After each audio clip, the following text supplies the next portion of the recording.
Good evening. I'd like to call the excuse me, the meeting to order. We do have quorum. My name is Gary Crawford, the budget chair for the budget committee, and to my left are councillors Carroll and Layton, who are part of the subcommittee of the budget committee, who are reaching out across the city at the moment to listen to deputations from residents with regard to the 2019 capital operating and rate budgets. So I am now calling the 6 p.m. meeting of the Budget Subcommittee for City Hall and North York Civic Center consultations to order. Are there any declarations of interest under Municipal Conflict of Interest Act? Seeing none. Just to let everybody know, we had a 3 p.m. deputation or consultation that didn't finish the deputations. So we will actually be recessing the 6 p.m. meeting, going back, finishing up about 7 or 8 deputations from the 3 p.m. meeting. Then we'll continue with the list that I believe everybody has. Approximately 16 people at this point, so we'll be beginning with that, just to sort of give this sense of time and when you may be coming up.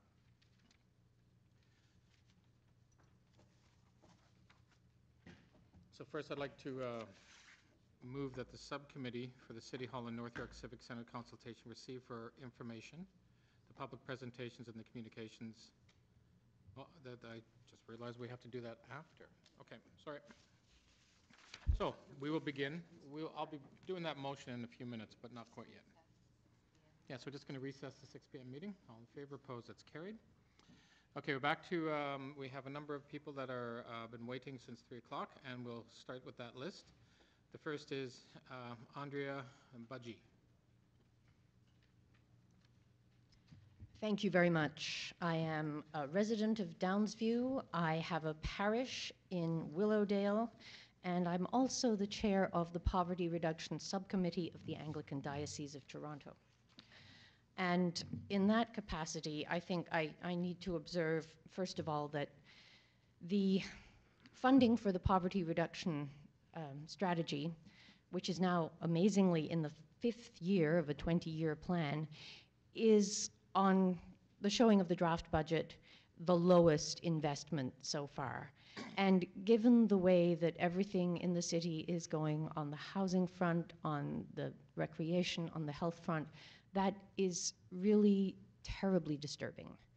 That we are simply not following up on our commitments to actively reduce poverty in Toronto.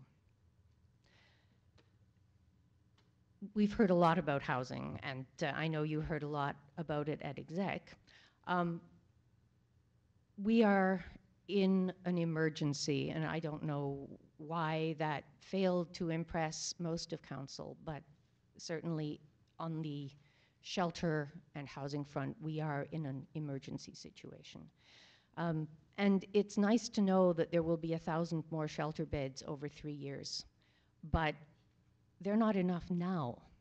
And we're developing this second-tier shelter system, the respite centers, the warming centers, the bare minimum keeping people from dying on the street centers, as a kind of burgeoning part of our whole system. And that also is terribly disturbing. Good to see that we are at least thinking about affordable housing, but when we think about affordable housing in terms of things like 80% of market rent, we're really not thinking about it at all. One of my colleagues remarked at Executive Committee that that kind of designation is like building a bridge 20% of the way across a ravine and expecting people to get the rest of the way on their own. We need deeply affordable housing, and that means that we don't encourage, support, subsidize luxury condos, that we really focus on the housing that is needed by the most vulnerable people in the city, because how we are judged as a city is on how we treat our most vulnerable people. I'm still processing the fact that the motion to affirm housing as a human right was not passed at the full meeting of council. Now, I know that the 3 councillors here did vote yes, and for that I'm grateful. But just think for a minute, in a city where being out overnight can kill you, housing is not recognized as a human right. And I know that there are, well, many of your deputants already have given you very specific facts and figures, and I could read you the Social Planning Toronto response to the budget, but I think I'm really more concerned that we're not developing a rhetoric that would enable us to generate revenue, that we are, on the whole revenue generation front, appealing to people's narrow self-interest. And we know that rhetoric can sway people. We see it happening in negative directions all the time. We see fear and envy being generated. But I think it is also possible, and it is incumbent upon our municipal leaders to develop a new language, a language of solidarity, one that says, wouldn't you pay another $10 a month to keep people from dying on the street? Rather than, we can keep your property tax increase down to $8.67. Because we've already got the lowest property tax rates in the Golden Horseshoe, and Ottawa as well. Ottawa is looking at going up to 3% to fund affordable housing. But we have all these other options too under the City of Toronto Act, which at the moment we're not using. Luxury taxes, motor vehicle registration tax, parking levy, you all know this. And we will have better luck accessing those if we can develop the language of community, of caring for one another, of referring to our most vulnerable populations as part of us and not them. Thank you. Thank you. Next is Laura Warburton. Is Laura here? Laura Warburton. Next is Antoinette Yu. Antoinette. Derek Moran. I just want to say, by me speaking at this meeting, this shall not be deemed in any way to be my consent expressed or implied, and doing so is fraud. God bless Her Majesty the Queen, and long live Her Majesty the Queen. So I have a deputation to make. I appoint you, Councillor Crawford, you, Councillor Layton, especially you, Councillor Carroll, to act as the trustees for me in this matter, and with instructions respectfully to make sure what I have to say is carried out. Hopefully I get to speak about the library a bit, but I want to make sure I don't miss out on any time speaking about the Toronto Police Services Board. Namely that the Toronto Police Services Board should be defunded. And yeah, there you go. And Councillor Carroll's laughing too. She used to be on the police board. So a few reasons why the Toronto Police Services Board should be completely defunded is on Friday, I was at 393 University Avenue in courtroom 802, where City of Toronto lawyer Fred Fisher brought a Rule 2.1 against, Councillor Carroll knows who Dion Renee is and what happened to Dion Renee a year and a half ago at the police board, to have Dion Renee's application, I guess, dismissed. Now, what a Rule 2.1 is, even though everyone in this room probably thinks you have your right to have your day in court to hold government accountable, Rule 2.1 is something that the Civil Rules Committee came up with 5 years ago, that if a court goes with the City of Toronto lawyers, police boards, what he has to say, Dion Renee's right to hold the Toronto Police Services Board accountable just goes bye. It's gone. It's dismissed. So much for everyone having their day in court. So another thing is Justice Archibald, who was hearing that matter, strongly suggested to Fred Fisher, the lawyer for the police board from the City of Toronto, that the City of Toronto, even though they technically don't have to, foot the bill for an interpreter, because this matter has to do with not only the Constitution but a human rights issue. And Justice Archibald mentioned that you strongly suggested that because you don't want this matter to become more of a concern than it already is, because it has to do with human rights. And it shouldn't be a problem for the City of Toronto, because it actually should be in the budget to do something like that, since you already have an equity and human rights division office at the City of Toronto. So I'm sure you guys would be able to come up with an interpreter for February 19th, 2019 at 393 University. And third is an item this past month that the Toronto Police Services Board had was they want more money for the Toronto Police Services Board itself. They seem to think that they're overworked. One of the specific things they mentioned was some help for the executive director. I forget if Councillor Carroll was there when he was named to replace Joanne Campbell. Law Society member Ryan Teschner. And I don't consent to that. I don't give them any money because, Councillor Carroll will be shocked by this, a few months ago I got into it really good with Chair Andy Pringle when he said too bad Miguel, the City Hall monitor who was here, Miguel actually had the nerve to ask Chair Pringle a question. Chair Pringle said, "Oh, Miguel, you know the rules. There's no questions. You can't ask questions here." Well, I spoke next, and I challenged Chair Pringle. Where does it say in the police board's bylaws, does it expressly say we cannot ask questions? And I took over my 5 minutes. They would try and change the subject. I would not let them go on that issue until Chair Pringle deferred to the executive director, Ryan Teschner. And Ryan said, well, you know, meaning him, and the board administrator at the time, Carlene Bennett, will look into it. So like they couldn't even point out to me in their own bylaws at that moment where it says that.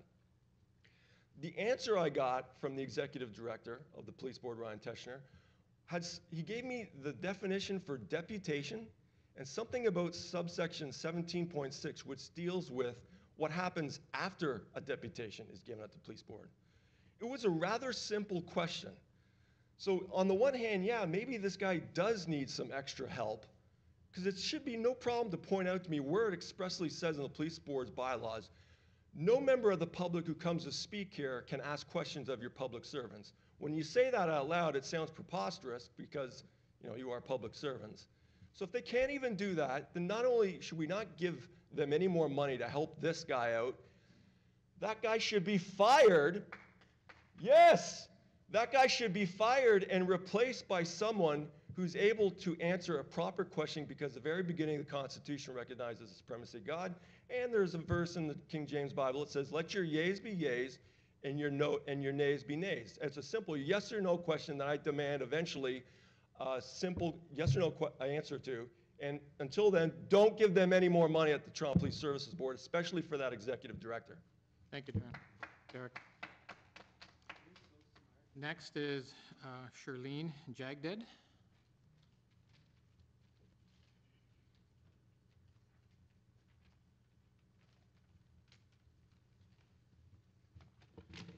Good evening. My name is Shirlene Jagdeo, and I'm here speaking on behalf of Tampa Public School, a recognized TDSB model school on Ward 9, where I teach, live in, and I'm proud to help feed. To be specific, proud to help feed the mouths of new Canadians who come by way of immigration and refugee status every year.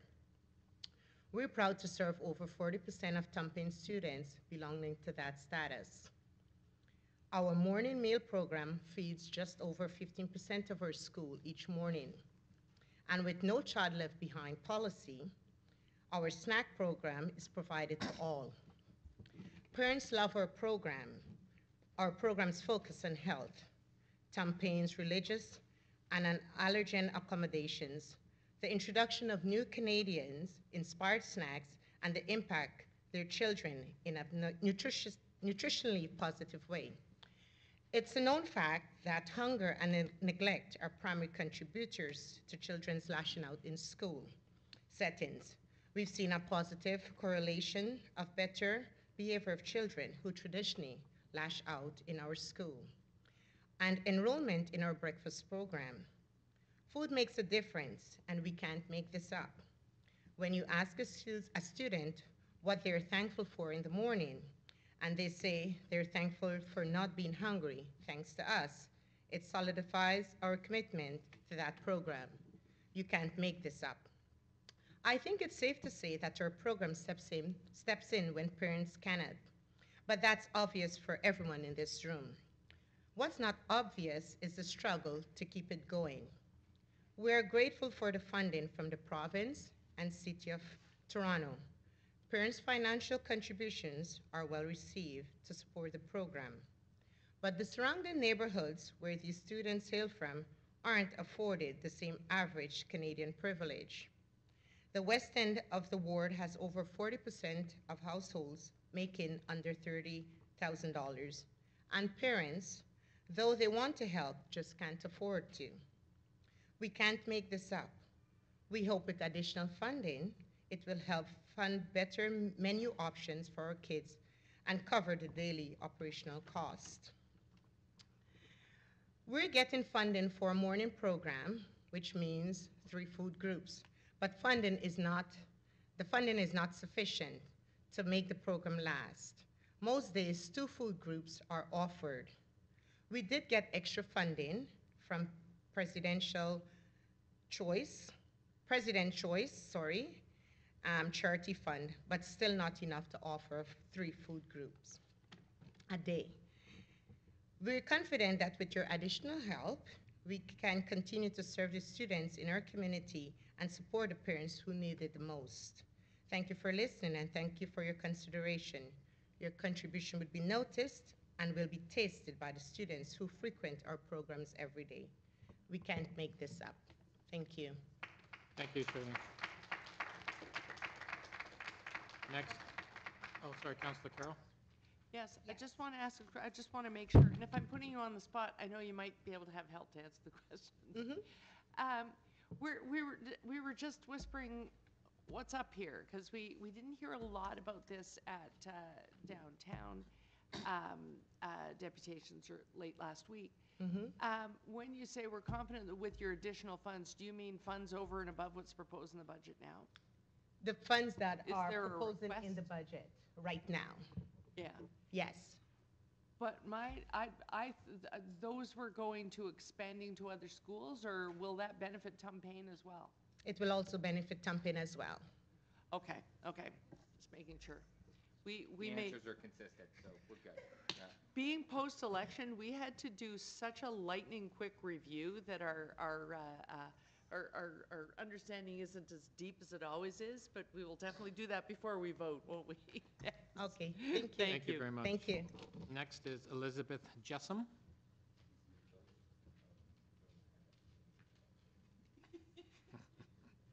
Elizabeth Jessam.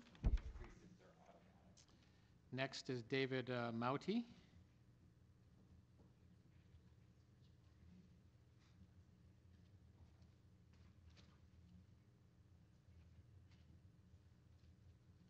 Good evening, everyone.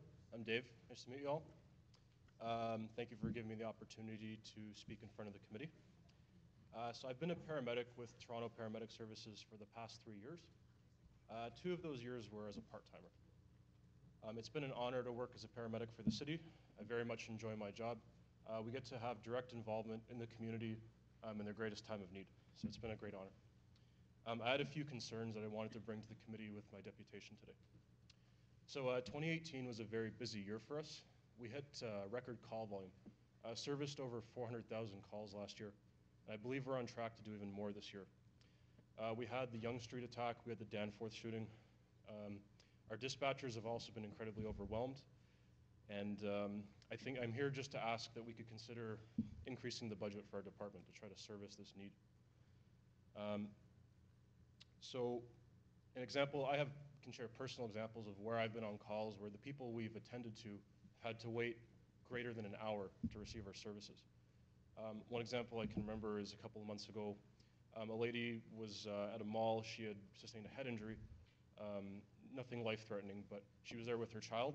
By the time we got there, I believe our response time was somewhere under an hour. And it wasn't a particularly crazy day. It wasn't like a super bad weather day. It was just a very long response time, and I think we could do with some budget increase to try to help us service this demand. The other concern I had is with our part-time employees. We have a big contingent of part-time paramedics who work with no benefits, no sick time, no guaranteed shift allotment, no station spots. They kind of different partners. They're going to different stations every night. They're feeling very burned out, and a lot of times they're having to work too many consecutive hours. It's becoming, I think, unsafe. People who are on the part-time contract for a long time, they might have kids, they might have mortgages. They need to pick up all the shifts they can to try to pay off their bills. What that can result in, I've had to do this personally in the past, you might have to work a set of, say, something like 5 night shifts in a row. You might only have 24 hours to turn around to a day shift. It's contributing to burnout. I don't think it's safe. And we're losing a lot of good people to other departments. A lot of our part-time staff, they're leaving for different regions like York, Peel, Simcoe. We're losing a lot of good people. So basically what I'm here today is just to ask that we could consider some more funding for our department to help with these issues. Our management's done a great job with a lot of initiatives. Like my colleague Rachel was saying before the dinner break, they have the community referral by EMS program. They do everything they can to reduce how many calls we have to service. They try to cut the unnecessary calls down. But it's just been a sheer call volume increase that on top of the initiatives they've done, we're still struggling. We have a lot of long hours. I can personally attest that on this past Saturday, I worked 2.5 hours over my end of shift scheduled time. And this is happening pretty frequently, so I'd just like the committee to consider that. So thanks for giving me the time. Thank you. Okay, next is Charlene Jagdeo. Jagdeo? Charlene or Charlene? Okay, I think. Okay, that is our 3 p.m. meeting of the Budget Subcommittee for City Hall North York that has ended. So just a quick procedural motion that the Budget Subcommittee for the City Hall in North York's Civic Center consultations received for information the public presentations and the communications submitted by the members of the public. All in favor? Opposed? That's carried. So we've now finished our 3 p.m. meeting, and we will begin with the 6 p.m. meeting. There are 15 people who are on the list. At this point, if you do want to speak, you'd have to come down to clerks and register to speak to us. I'll begin with the first speaker. It is Alan Kaspersky.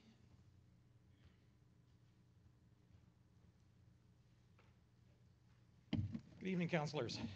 A couple of weeks ago, I was at the reference library, and I went to listen to a gentleman named Jonathan Matthew Smucker, of evidently of the Jam fame, the family.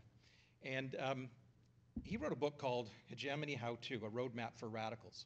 So while I was waiting, I picked up the book, resumed reading, and I don't know how this happens, but I want to read you a quote from Mr. Smucker.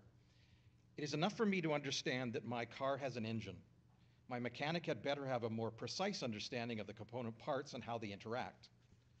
Unlike the field of automobile maintenance and repair, however, we as a society cannot afford to leave the workings of the political field to the specialists. Responsible citizenship requires some understanding of this field. So what I want to speak about as a member of the Green Party, one of the tenets of the Global Green Charter is participatory democracy, is getting involved in our city. So I want to get right into the weeds. It's item number BU 2.4T. It is the Toronto's Participatory Budgeting Pilot Evaluation Report. And in the report, there is 2 recommendations, and I'll speak to those in a minute, and the recommendation that isn't in the report. But in the report, they define participatory budgeting as a tool for the city's engagement strategy as a complement to other ways of engagement such as meetings, open houses, surveys, polls, advisory committees, elections, standing committees. Terrific. The staff saw participatory budgeting as a way to engage. Participatory budgeting is more than that. It is different than open houses and polls and surveys in that participatory budgeting involves decision making. Effectively, you folks allow me and the people here to spend the revenue, some of the revenue that the city raises, some of our property taxes. We actually get to decide how money gets spent. I'm not sure the staff saw that, which is unfortunate.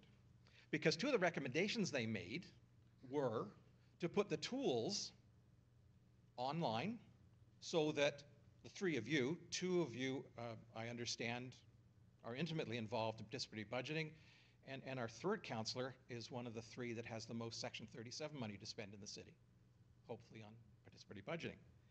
They suggested putting those tools online so that you could use them in future programs, decisions on how to spend some of your discretionary funding. The second one, the recommendation they made was to include participatory budgeting in the civic engagement courses, the training they do. The third recommendation that was not made, and I had this confirmed today, I just wanted to make sure, was they did not want to recommend not doing it. And I said, why? Well, because it was too expensive. Cost too much money, staff resources and everything else. Fine. Understood all that.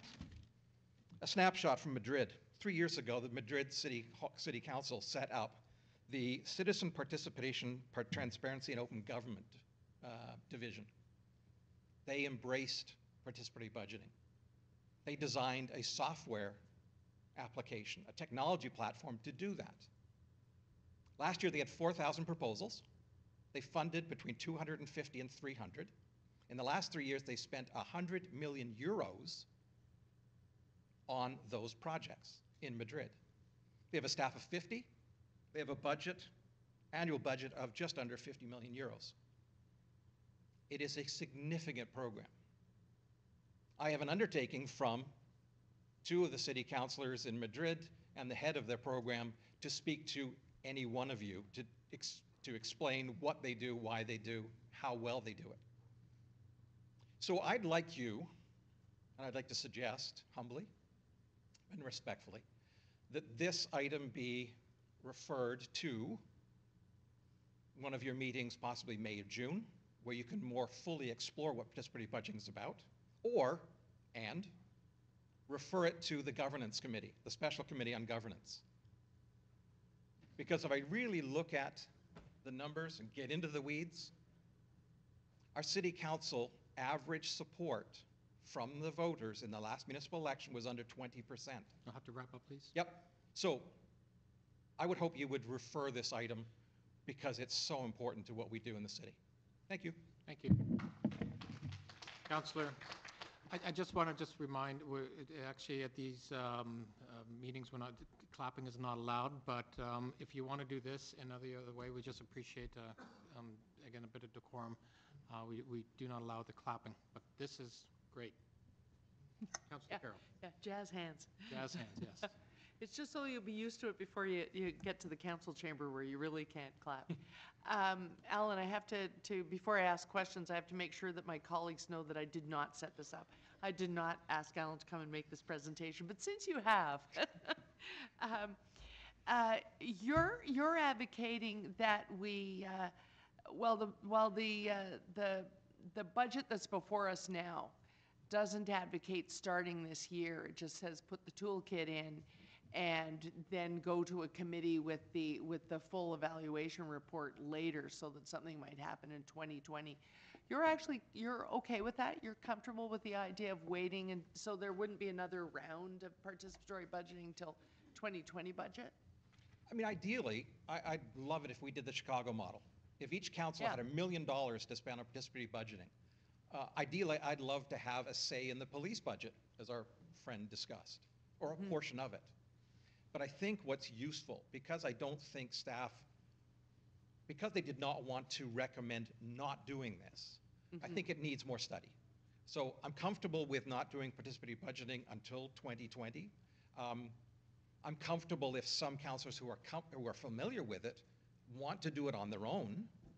Yes. But I think it needs to be studied. I think it needs to be adopted. I think it's one way of saying to the 60% of people in this city who did not vote in October, 60% didn't go and vote.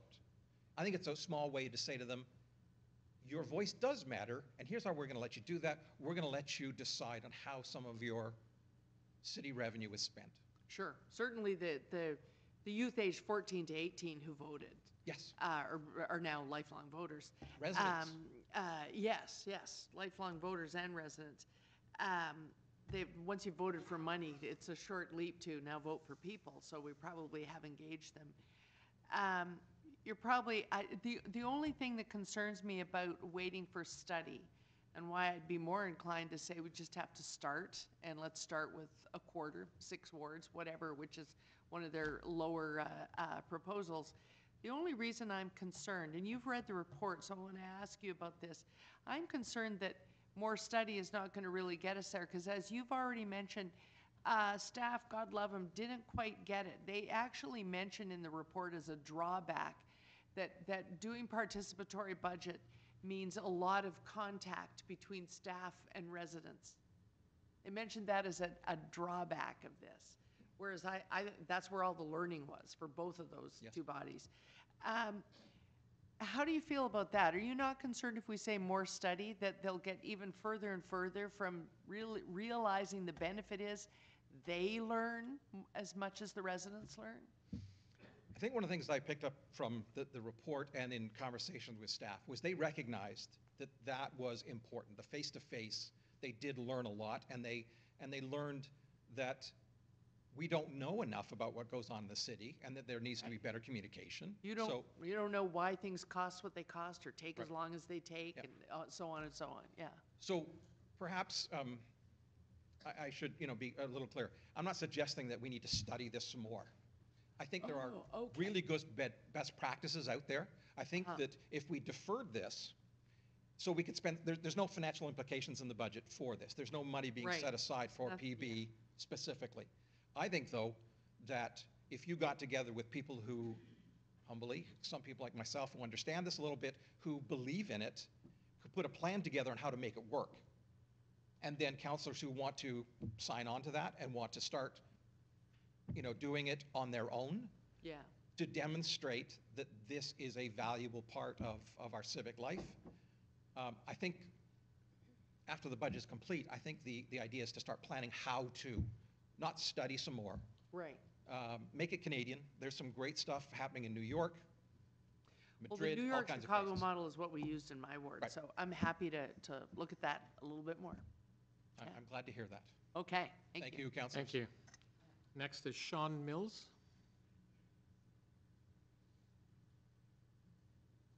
Sean Mills. Next is Esme Allen Crichton.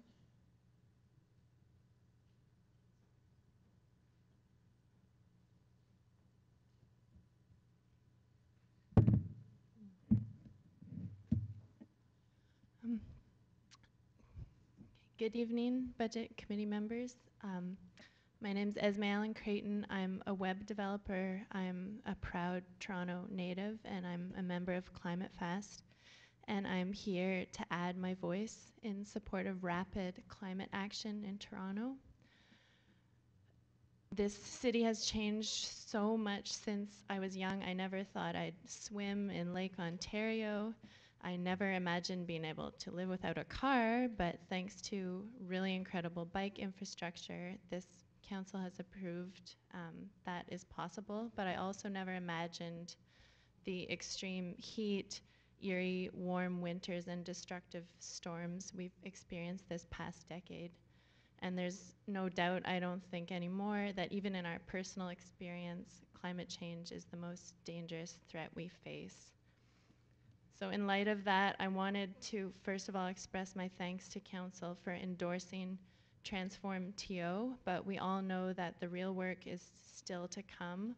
A lot of the progress made so far comes from the phase out of coal and last year's unseasonably warm winter. So most importantly, the Transform TO budget request for $1.458 million must be approved. As the Transform TO plan notes, policy decisions in the next 5 years have the potential to lock in high or low levels of carbon emissions for up to a century. And even since Transform TO was conceived, we've had further reports from climate scientists showing that our old targets are insufficient, so we just can't afford to move backwards. I know at my organization, Climate Fast, we're working really hard to make up the gap. We're engaging in partnerships with community organizations to create low carbon neighborhoods. We're continuing to push for change at all levels of government, as well as supporting lifestyle changes for our individual members and trying to expand that throughout Toronto. But we know that council has their own responsibilities as well to meet our Paris targets. And I think really that the budget ask is pretty puny compared to the costs of extreme weather that we've experienced recently. I just want to remind council of the 2003 Toronto flooding that caused 940 million insured and 60 million in uninsured damages, while Toronto flooding on the island cost 16 million. So it just seems like a no-brainer that we can't afford inaction. So to get more specific, we know that 80% of our transportation emissions in Toronto come from personal vehicles. And I applaud the creators of Transform TO's smart commute initiatives, but we know that we have to take that further. The TTC must remain in public hands, remain affordable, and must extend service.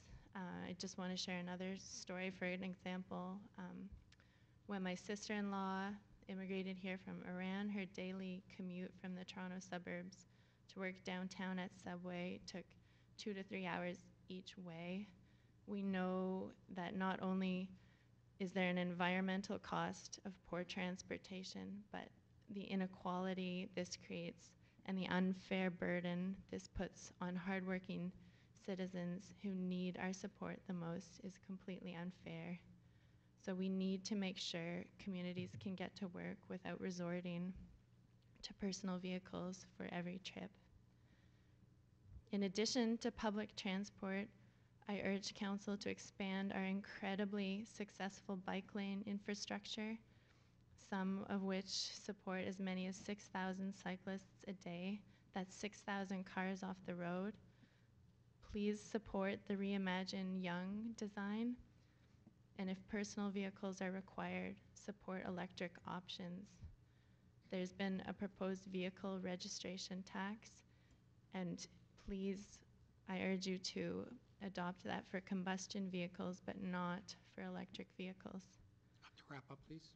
I can, okay. I was going to speak about heating, but I'm sure you have information about that. I just want to finally say that the deadlines scientists have given us to reduce emissions aren't science fiction anymore. 2020, 2030, even 2100. I know I'll be in the middle of my life, and if they have children, they'll be in the middle of theirs. So please prioritize carbon reduction in all your decisions. Thank you. Councilor Layton had a question. So my question, and you touched on this at the end of your deputation, was the vehicle registration tax. Mm-hmm. So it was repealed in 2011. Mm-hmm. Back then, the price of a Metro Pass was $120. Do you know what it is now? No, I don't. About 140. So if you do some really quick math, the $60 that was refunded for people who for cars, for vehicles, has now been recouped 3 times by transit riders alone. Do you think that's fair that transit riders pay 3 times the amount that, despite the fact that they're using a low carbon option? No, and that's a great illustration. Thank you. Now, just one other question, and it has little to do with mitigating climate change and more to do with adapting to it. A couple of years back, there was a proposal for for us to take the cost of stormwater management out of our water bill and to charge it separately. So this wouldn't be to charge more. but to charge people for how much they use the service of stormwater management, because it's quite distinct from water treatment and wastewater treatment. So drinking water, wastewater, stormwater. It's all kind of put in your water use bill. But this is what other municipalities are doing. It teases the cost out of stormwater management so that it's better reflective of the use by, say, large parking lots.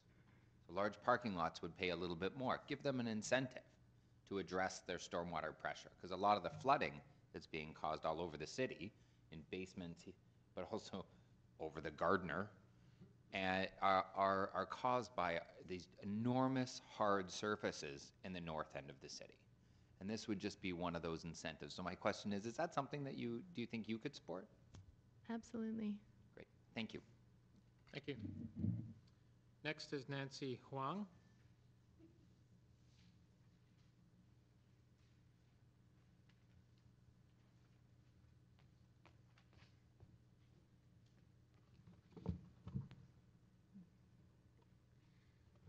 Good evening, distinguished members of the Budget Committee for the City of Toronto.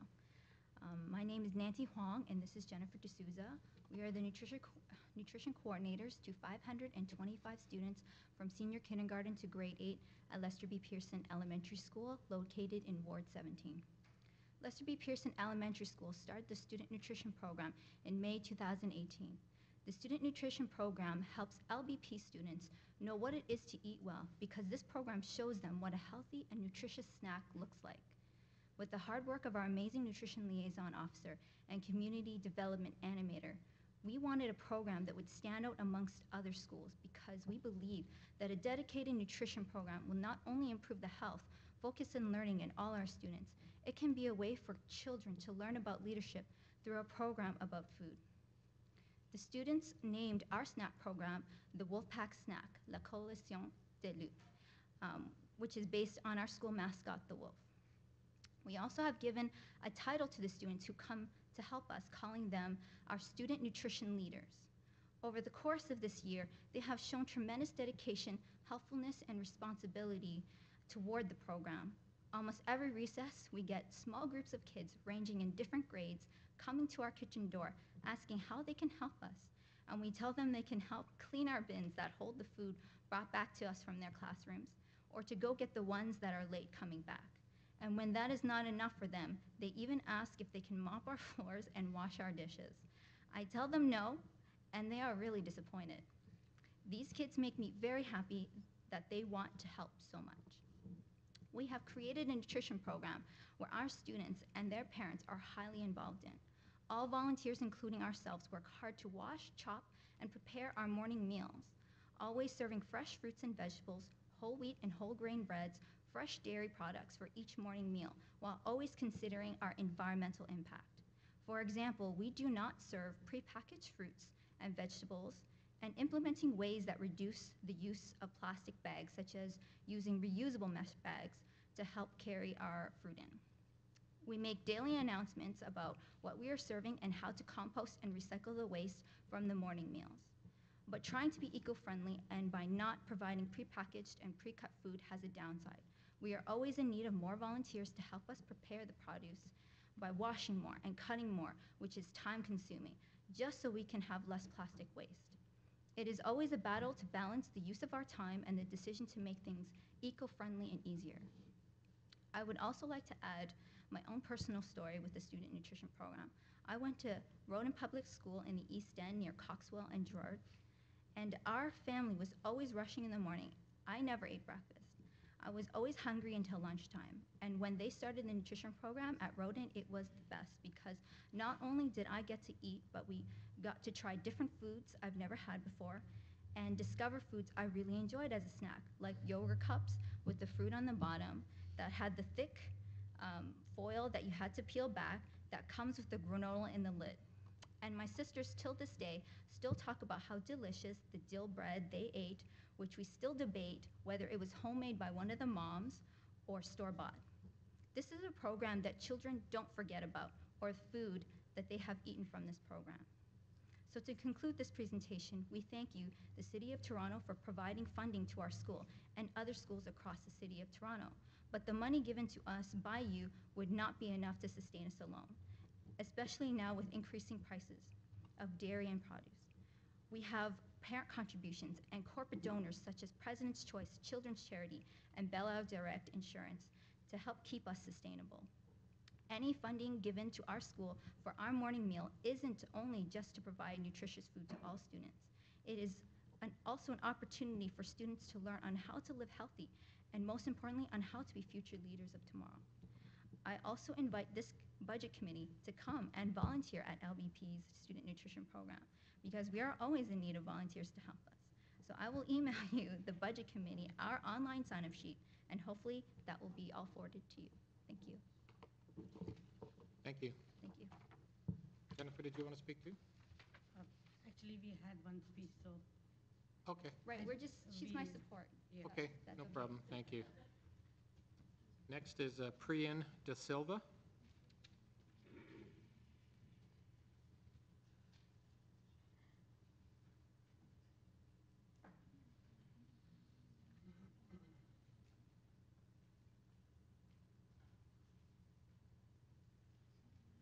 Welcome, you'll have 5 minutes.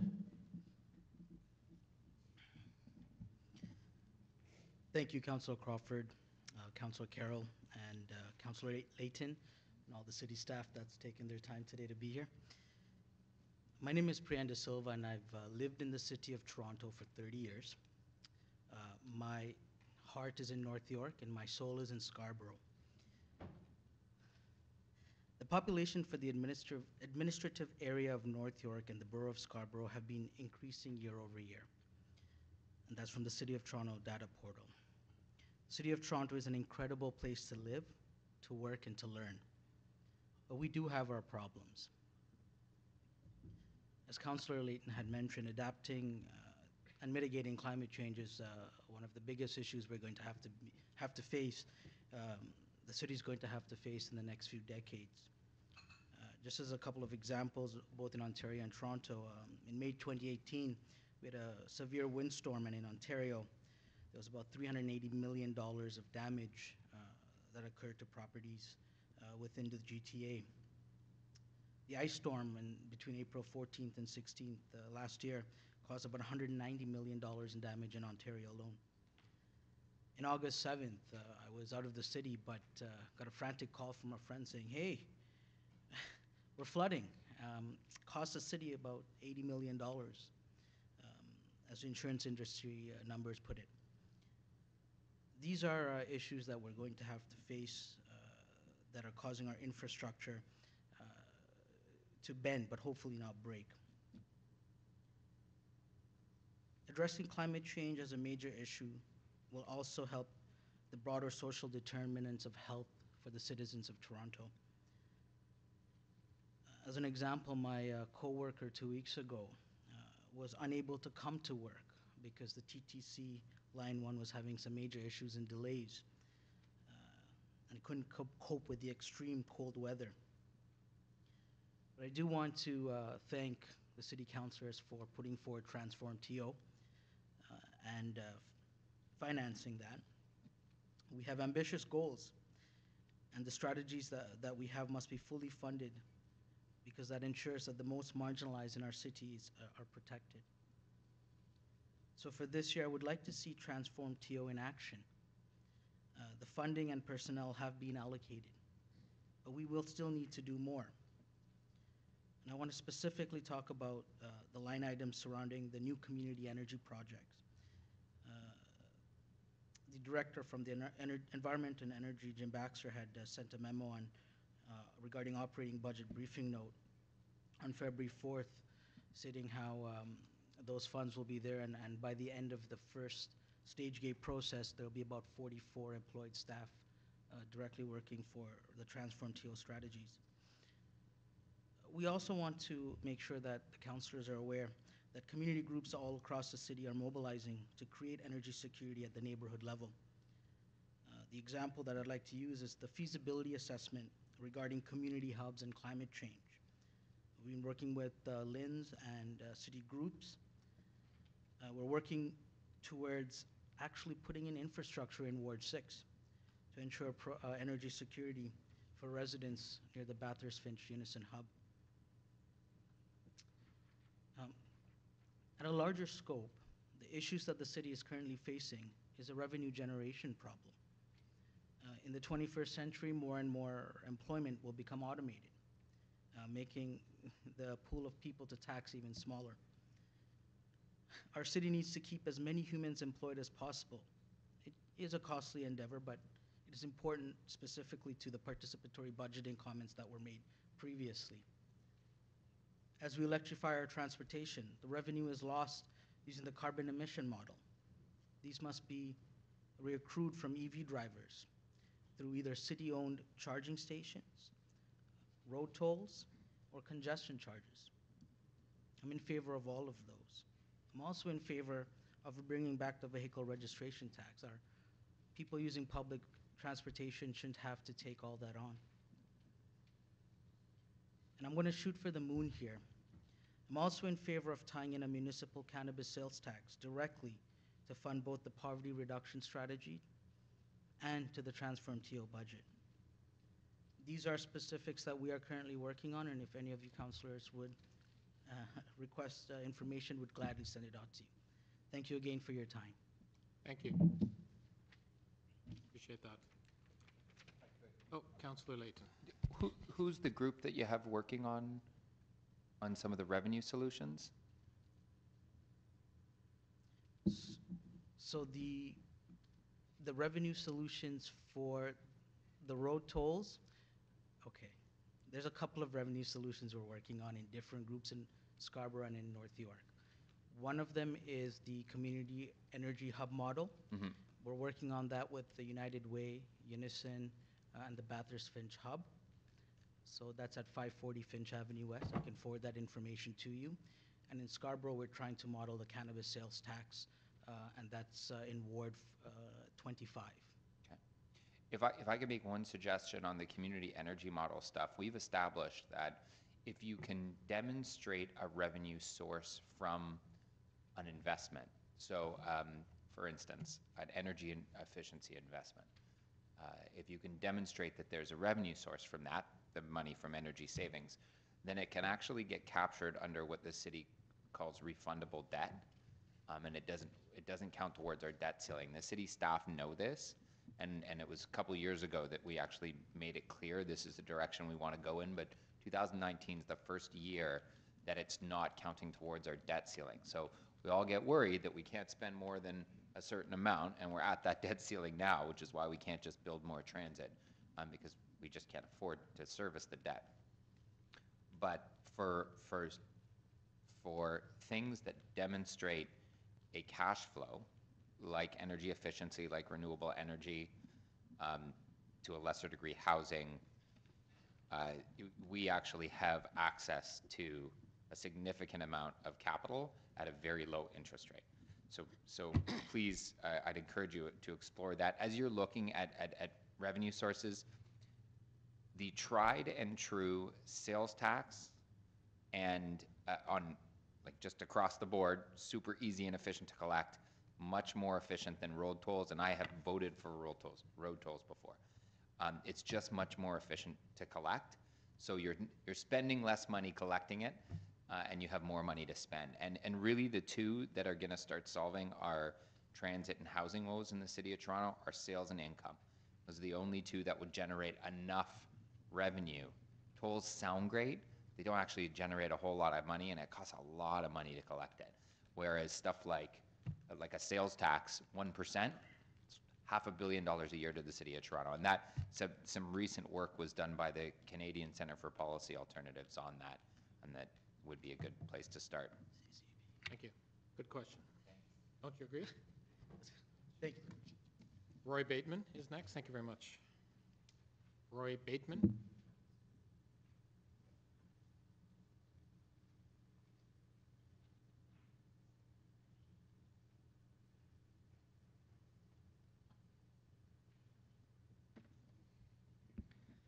Hello, and thank you for the opportunity to speak today. My name is Roy Bateman. I am 12 years old, and I'm a grade 7 student at King Edward Public School. I'm here today to talk about how our city government can help stop the climate crisis in a manageable way. I am asking you to fully fund Transform TO. The climate crisis is currently the most threatening, immediate, and inescapable problem for all the world. I will expand on those three adjectives. Threatening. Climate change brings increasing droughts, forest fires, extreme weather events, lethal heat waves, ocean acidification, food insecurity, a public health crisis, rising numbers of climate refugees, and positive feedback loops that accelerate warming. I will be 65 years old in the year 2071. If I am lucky enough to have children or grandchildren, what kind of world will they grow up in? Will my life or the lives of my friends be tragically interrupted by the effects of climate catastrophe? My second adjective is immediate. This refers to the solution. We have to act immediately to have a chance to stop global warming. The IPCC, which stands for the Intergovernmental Panel on Climate Change, is the United Nations body for assessing the science related to climate change. In their 2018 report for policymakers, they state that the only way to keep global warming to 1.5 degrees and stop runaway climate change is to cut global carbon emissions by 45% by 2030 and reach net zero emissions by 2050. It is essential that every politician understands this. If you haven't already read the IPCC report, please read it. Please try to influence provincial and federal governments to take this seriously. This next decade is crucial. My third adjective, inescapable. This is happening whether we believe it or not. I have been rallying at Queen's Park on the first Friday of each month for the last 3 months with the youth movement called Fridays for Future, in support of Greta Thunberg, a 16-year-old Swedish girl who since September has been striking from school every Friday to ask politicians and adults to take climate science seriously and deal with the climate crisis. Although she began her protest alone, hundreds of thousands of students and adults all over the world have joined her, especially in Europe and Australia. We are joining too in Canada. Check it out online if you haven't already seen this. Google Fridays for Future and School Strikes for Climate to see tens of thousands marching every week in Belgium and Germany. The next Toronto rally will be in Nathan Phillips Square Friday, March 1st from 2 to 5 p.m. I invite you to join us. The climate crisis is enormous, however, still beatable. Here are steps we can take towards a better future for all of us. The best way that you can help defend our climate on a municipal level is by fully funding Transform TO.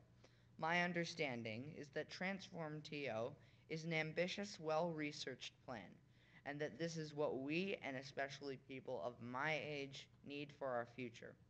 Regarding transportation, I want to be able to cycle on all streets safely. I'm very glad we have a great transit system, and I use it every day. We should make it better, bigger, and more eco-friendly with electric trains and buses. Invest in affordable, dense housing. People need a place to live, and it needs to be close to where they work.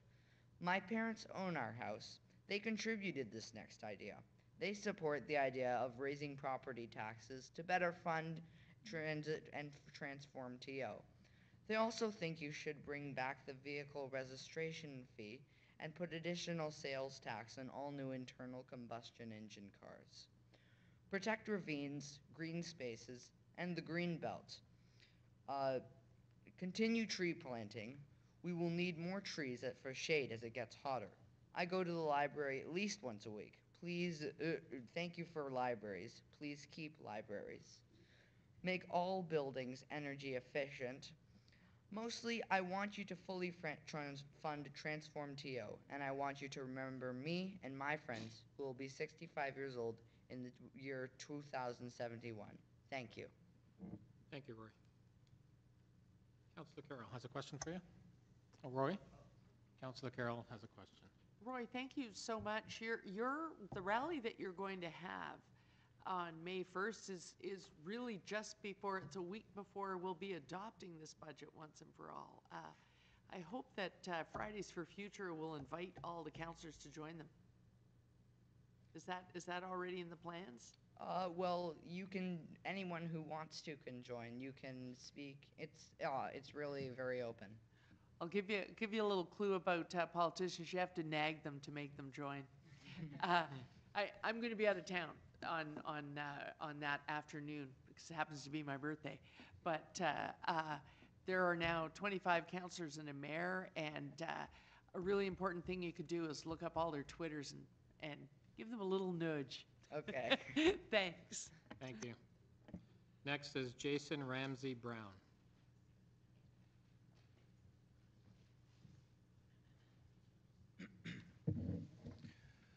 Hello, I'm Jason Ramsey Brown, president of the Toronto Field Naturalists.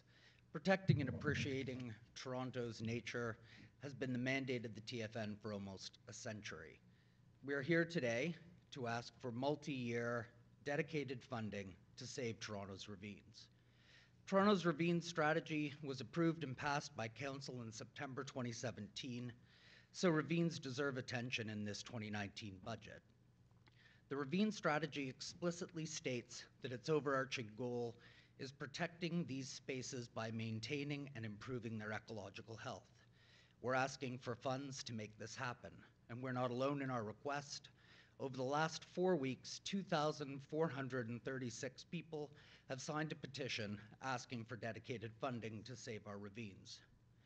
Torontonians overwhelmingly value our ravines. They love the access to nature, and rightly so.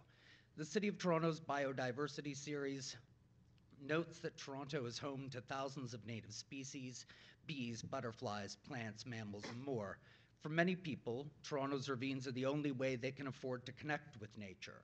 So for a city that cares about equity, ravines have that vital role of bringing nature to everyone.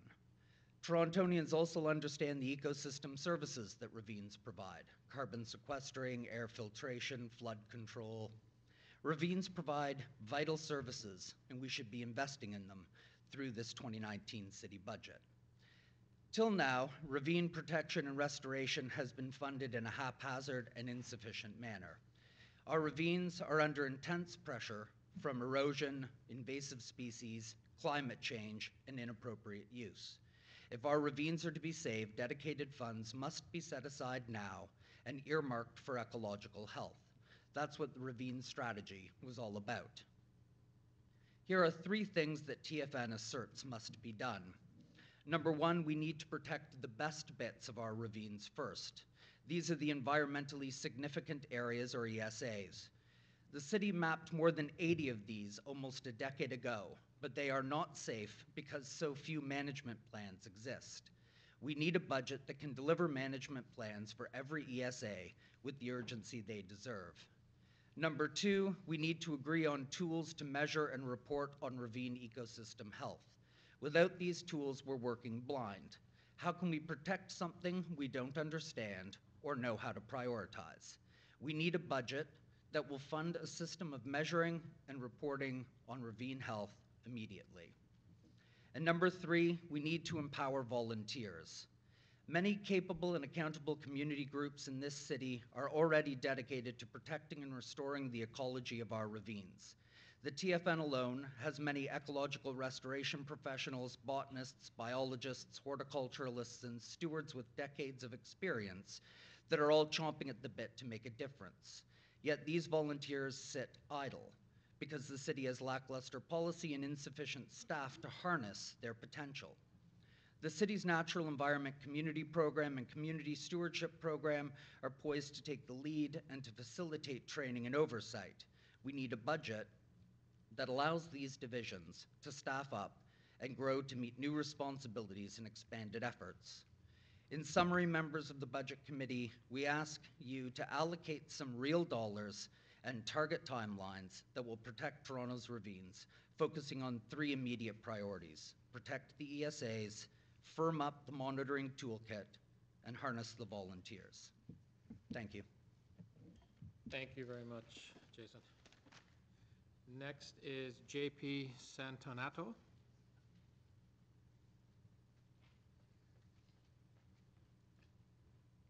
Welcome, JP. Good evening.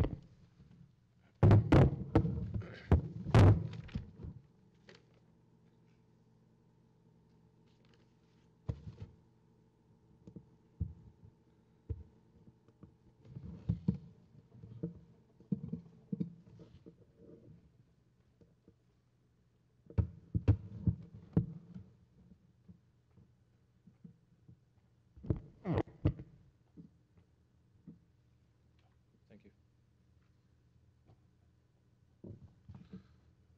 you. Thank you, Budgetary Committee, City of Toronto, and City staff. My name is John Paul Santanato. I'm here with Pollute Free Initiative, a nonprofit founded in Toronto in 2017.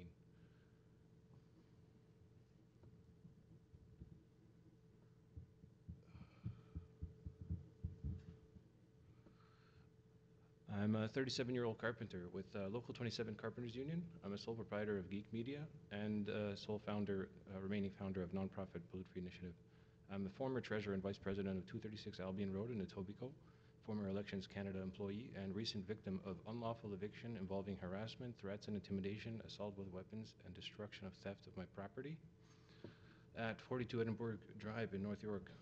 Most of these criminal code violations are not even being investigated by the current police right now, and no charges have been laid aside from the assault with weapons, which took 3 months to lay charges upon my rooming house operators and the goons that they hired, who did not identify themselves.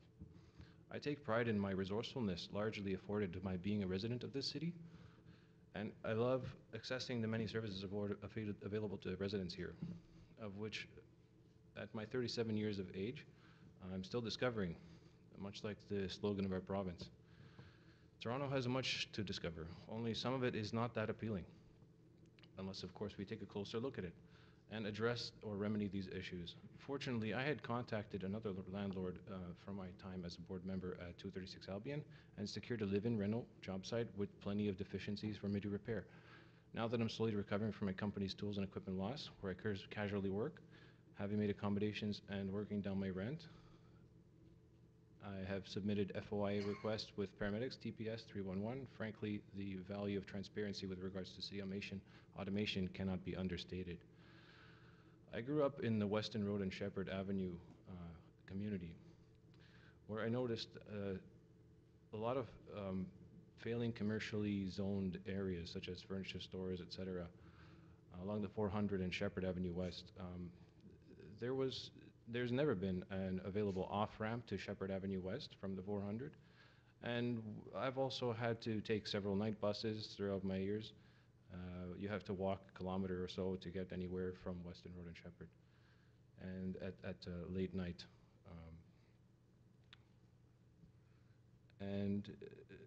The West End, in my opinion, has evidently been slightly underdeveloped for some strange reason. As an owner and director of the new board at 236 Albion, I again noticed the lack of municipal support for the North Etobicoke ward, and we passed a successful budget, began energy conservation measures and improvements, as a result of which have improved property values dramatically. I pride myself in being resourceful and innovative, however, must admit to being only merely a product of my environment. Speaking of which, our periphery, which is Toronto's Greenbelt, just saw another hostile action from our Premier, Trump Jr. So I'm here today to propose before the city, of which numerous are proud innovators and developers from all over the world, such as my Scottish mother and my Italian father are from, in hopes we can establish more empowered communities and involve nonprofits such as Pollute Free Initiative in the efforts of solving the numerous challenges and problems facing our city and our world. And it's my belief that we will continue to be a world-leading city, so long as we take the path of innovation, innovative solutions to problems facing facing other cities, in the hope that we maintain our standing as one of the cities most prepared to take on the challenge of climate change. Political agendas that dismantle our unions and lower living standards for the standards of equality and growth available to all persons living or immigrating here. After all, newcomers are proven to improve economies. I propose we address the budgetary concerns regarding energy and waste utilizing alternative energy sources, such as a means of empowering our lives and businesses. How hard would it be to streamline our expenditures while creating jobs by using more efficient energy systems rather than just merely subsidizing big oil? There are many alternative energy systems available to us in this 21st century, such as hydrostatic generators, magnetic torque generators, vertical wind turbines, which are cleaner and safer than the large monolithic ones that actually cause damage to the environment. Flywheel energy storage systems, such as the one the European Union has largely invested into, and capturing energy from vehicular transportation, etc. You'll have to wrap up, please. So you have 5 minutes. Many of these systems you can find on our website. When my grandfather Kenneth worked for the Aero project in Milton, we were at the cusp of Canadian innovation, and we had no idea that we would begin this decade-long decline in our national, provincial, and municipal pride. We can be there again with Toronto being the largest city in Canada. There is no doubt that with the right ideas and community action, we can achieve any feat. My belief is that with these notions of innovation that can be applicable and scalable to our numerous problems, such as the housing crisis and lack of repercussions for unlawful evictions such as mine, which are essentially... Sorry, we're just almost at 6 minutes here. Can I finish my paragraph? Quickly, yes. So in conclusion, I think all of us would prefer that the city budget permit and afford us the more sustainable city we all deserve to call us home through the subsidization of scalable systems, capturing wasted energy such as rainfall, wind-powered temperature variance, and even composting. Utilizing volunteer-run committees and community action groups can be potentially self-funded. This should reduce or alleviate some of the budgetary concerns of the proposals. Energy efficiency can save us a lot of energy, a lot of budgetary breathing room, and maintain our clean air and green belt as a long-term endeavor. And Pollute For You initiative will be attending the CN Tower climb on Sunday, April 14th. We hope to see you there. Thank you. Thank you. Next is Danny Pacey, or Danny Pacey.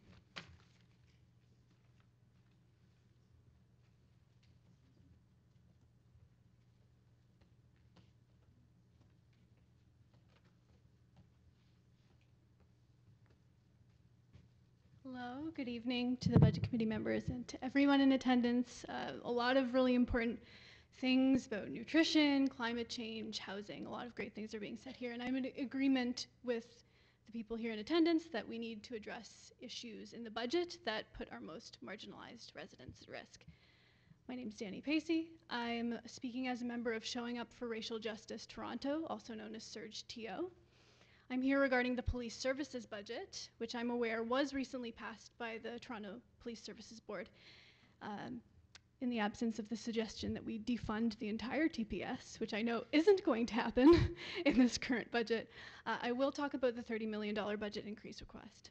My position is that the institution of policing as a whole upholds racist behaviors, and I'm here to ask the Budget Committee to continue to hold the TPS to account by not supporting their requests for additional funds. The TPSB has indeed passed the budget, yes, but it has failed also to hold the TPS to account for you. The TPS is asking for $30 million. That's a 3% increase to their already billion-dollar budget. In the budget analysis documents that were distributed online, they celebrate their savings of $100 million. They also celebrate their ability to start hiring again after a 3-year moratorium. That new hiring is what the $30 million is going to go towards. That's what they say in the documents. I'm not going to read it all out there. It's on page 14, so I'm not going to bother with quotes. But they do state flat out that fully 72% of the $100 million in savings that the TPS are celebrating, it has realized as a result of that hiring moratorium, which is on page 24. So essentially that spending, if you do the math, it's going right back up again to pre-moratorium levels. Now, the Way Forward report, which was released in, produced in 2017 over the course of many consultations, states that the TPS will reduce costs by pursuing initiatives to refer calls to other agencies, thus reducing the number of uniform officers responding to calls. So they're going to start I don't know, referring mental health issues to appropriate agencies, that kind of thing. This would be a matter of public safety, as officers responding to calls markedly increases the threat level. Now, however, we see the TPS proposing to spend on hiring at a rate comparable to the pre-moratorium level. So my question is in here, have efficiencies actually been found? And where is the accountability? Who is holding the TPS accountable? That accountability is supposed to come from the Toronto Police Services Board, which is a civilian body. It recently passed the TPS budget in its entirety, including that $30 million increase, but as a body, the board has failed to itself be accountable. The board has gone out of its way to silence Black deputants. It has prevented them from entering board meetings. It has taken signs away from peaceful protesters as recently as last Thursday. It has skipped the deputation process by taking deliberations to a cloistered location with the public in a separate room, unable to respond. A civilian accountability body that is unwilling to listen to the public is, I would suggest, no civilian accountability body at all, and not one that we can trust to pass budgets of over $1 billion. As a reminder, and this is really fresh for me as a member of the LGBTQ community, in the Bruce MacArthur cases, police did not respond to reports of missing persons in the South Asian and Middle Eastern gay communities until a white man went missing. MacArthur himself, a white man, was not given a second glance by the TPS despite multiple violent incidents, including an attempted murder reported to TPS. The TPS had the resources to address this shameful situation at the time, they just refused to. An increase in numbers of staff, or for that matter, investments in better workstations and upgrades to police vehicles will not fix the TPS. We found out just in December, not even 2 months ago, that as funded as the TPS is, a Black person is nearly 20 times more likely than a white person to be shot and killed by the police in encounters with the TPS. Yet the TPS only seeks to increase trust as though the fault lies with Black folks and not with the TPS's violent practices. So we at Surge failed to see how the increased operating budget and the $30 million going towards post-moratorium hiring will actually address the looming issues at hand here. We stand in opposition to this budget increase, believing that if we're going to spend $30 million somewhere, it ought to be spent on some of these wonderful programs that have been talked about tonight. Service delivery elsewhere to address the conditions of the most vulnerable in our city, specifically on safe, rent-geared-to-income housing that prioritizes marginalized communities, increasing the number of shelter beds, funding overdose prevention programs. In this, Surge stands with the recommendations of the No Pride in Policing Coalition, who presented last Thursday. We also support nonviolent mental health intervention services controlled and delivered by and within at-risk communities, not that is delivered by members of the police service. We'll have to wrap up, please. Yep, I have 2 more paragraphs, I'll just skip them. You've already heard what I need to say. And just as an addendum, if you need to increase property taxes, Surge is in favor. So, thank you. Thank you. Councillor Carroll? Yes, but having sat on the police board last term, I have great sympathy for everything you said and have borne witness. Mayor Tory is still there, in fact. But how can Surge help us with this? One of the sensitivities that I'm finding when we go around and talk to people about the budget is we had a very difficult summer for crime following on the Yonge Street tragedy that happened right outside that door. And counselors were out in the hustings when that happened. And people wanted to hear that you've got our back, you're going to make this a more safe community. And a certain segment of the community was calmed by hearing that we were going to hire additional police. But at the door, most said, and do the other stuff too. What we appear to have here is an add the police budget and the other stuff's going to have to wait. How do we get that community conversation going? Is Surge making any efforts in that regard to remind people you asked us to do both, to make sure police were well resourced, but that we were doing all of the things that make a healthy community that you do in all those other programs? How do we get that conversation going again? That is, I have total sympathy with that. It's a very difficult conversation, especially trying to talk about these kinds of social processes with white people who are not necessarily receptive to the fact that they are part of the cause rather than part of the solution.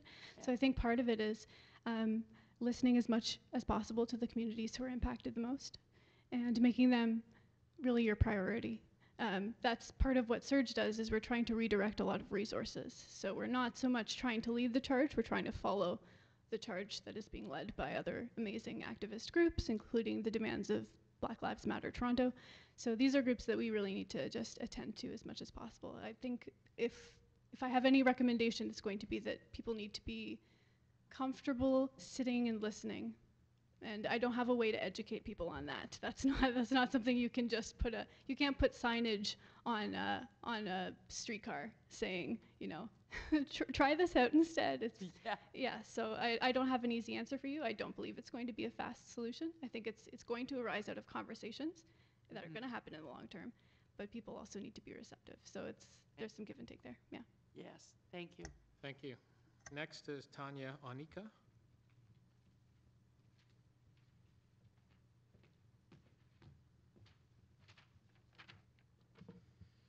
Good evening, members of the Budget Committee. I'm here to talk about my dad and the Toronto Community Housing Complex or Corporation, the TCHC. My dad lives at the Robert J. Seniors Apartment at 111 Kendleton Drive in Etobicoke North. This is a TCHC building.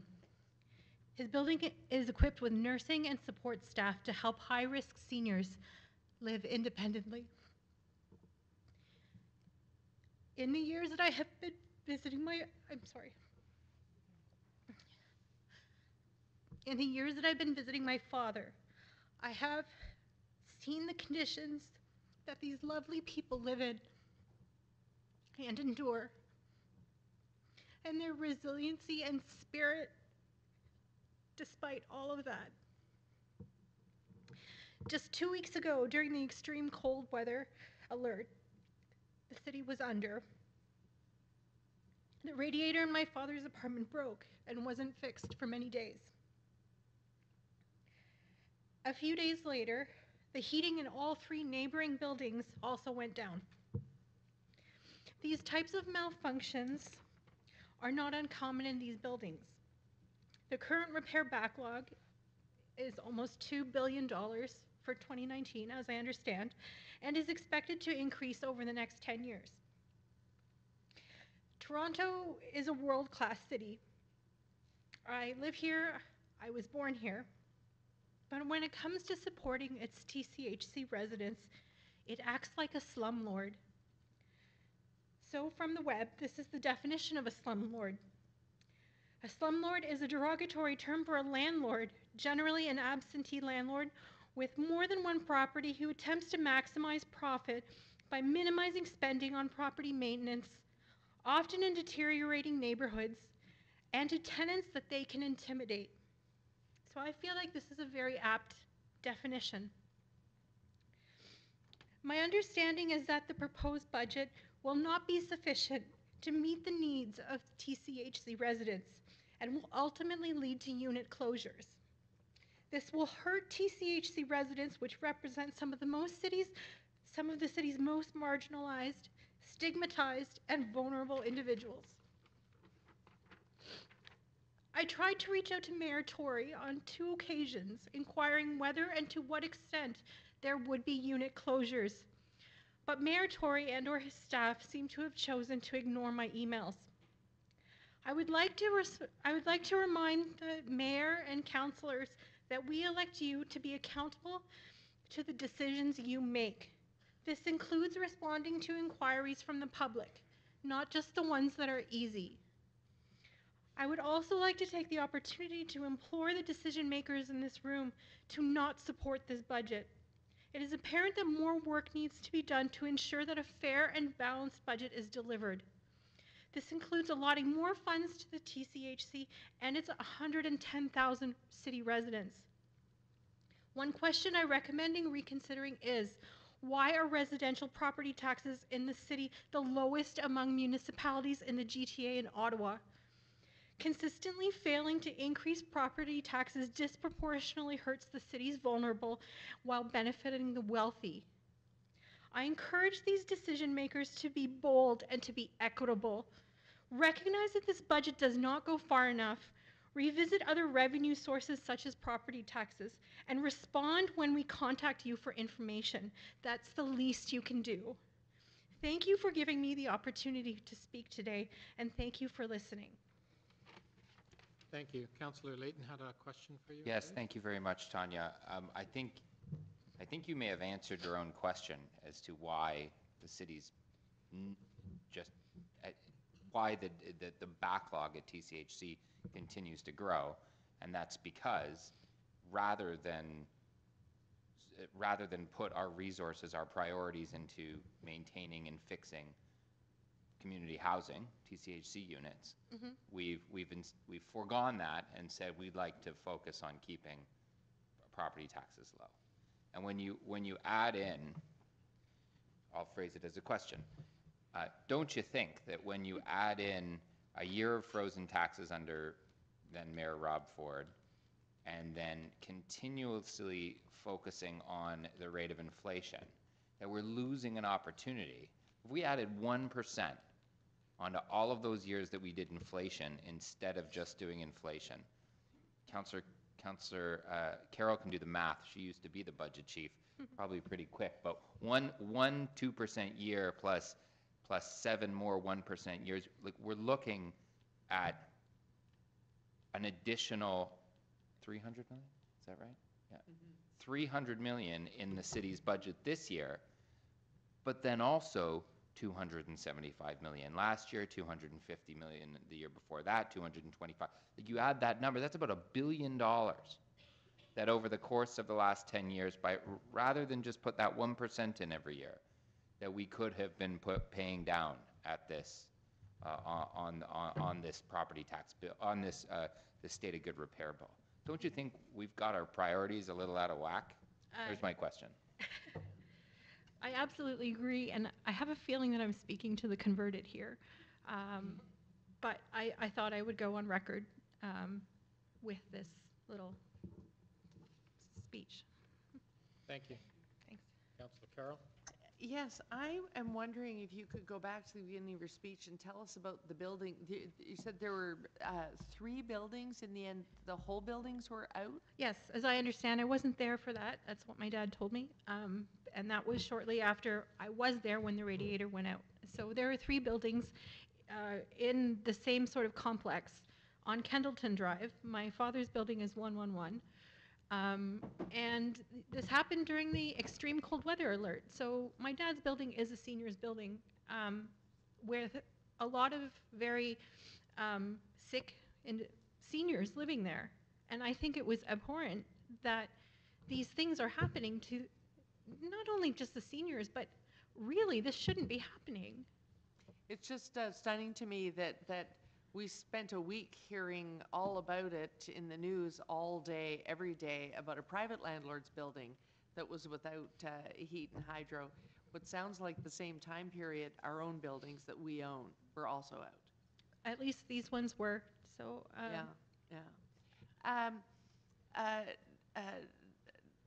Mike's done, Councillor Layton's done some big math, but I put out an e-blast to 4,000 of my residents last week saying, to catch up, what if for just 3 years we added 1% to inflation? It would cost you about $30 more each year than what you're paying now. It would have the effect of, say, rounding up. If you're paying $525 a month now in property tax because you live in a pretty damn good house, or even $900. If we did that and rounded it up such that by the end of it you would round it up to the next 100, here are some things we could do. And you'd be surprised how many people really would like to fix your father's situation. Mostly I got back, do it, just do it.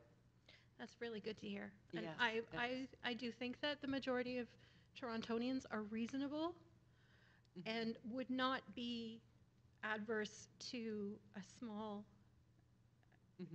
increase in their property taxes to deal with issues that we've heard today. Right. Okay. Thank you. Thank you so much for coming. Thank you. Next is Ann Curie.